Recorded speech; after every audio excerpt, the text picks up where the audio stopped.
இவ்வளோ வலி, இவ்வளோ காயங்கள் குடுத்துட்டு, பழிய தூக்கி நம்ம மேல போட்டுட்டு, அதுல ஒரு அரசியல் ஆதாயம் தேடுறீங்களேயா?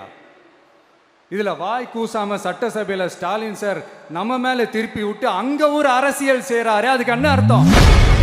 கரூரில் 41 பேர் உயிரிழந்த விவகாரத்தில் வாய்க்கூசாமல் தன் மீது முன்னாள் முதல்வர் ஸ்டாலின் பழி போட்டதாக முதலமைச்சர் விஜய் தெரிவித்துள்ளார். கூட சரியா வராதப்போ ஒரு பேப்பர் மேகசின்ல என் போட்டோவை பார்த்தா அது சிரிச்சுக்கிட்டு, அந்த கள்ளங்கபடம் இல்லாத அந்த சிரிப்பு, அந்த கடவுள் மாதிரி இருக்கிற அந்த பச்சை பிள்ளைங்களை இழந்திருக்கோம்யா.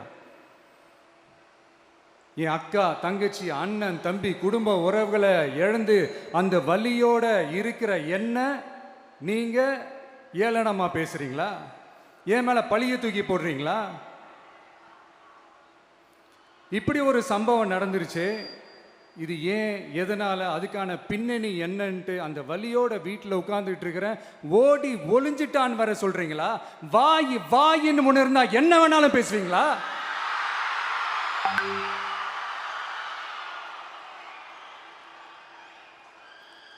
மக்களே, நான் உங்களையே கேட்குறேன். அன்னைக்கு அத்தனை க்ரௌடு இருந்துச்சு. அந்த க்ரௌடுக்கு தகுந்த மாதிரி போலீஸ் பாதுகாப்பு கொடுத்தாங்களா? இந்த இடத்தை எடுத்துக்க சொல்லி நாங்க தான் சொன்னோம்னு ஒரு போலீஸ் ஆஃபீஸர் பேட்டி கொடுக்கிறாரு. அதுக்கு என்ன அர்த்தம்? இவ்வளோ வலி, இவ்வளோ காயங்கள் கொடுத்துட்டு, பழிய தூக்கி நம்ம மேல போட்டுட்டு, அதுல ஒரு அரசியல் ஆதாயம் தேடுறீங்களேயா?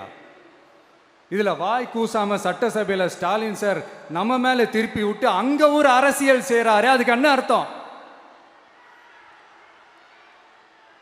நமக்காக வந்திருக்கிற மக்களை காக்க வைக்கிறதுக்கு நாம் ஒன்றும் ஆதாயம் தேடுற அரசியல்வாதியெல்லாம் கிடையாது. மக்களுக்காக அரசியலுக்கு வந்தவன் இந்த விஜய். செய்திகளை உள்ளது உள்ளபடி தெரிந்து கொள்ள ரெஃப்ளெக்ட் நியூஸை சப்ஸ்கிரைப் பண்ணுங்க.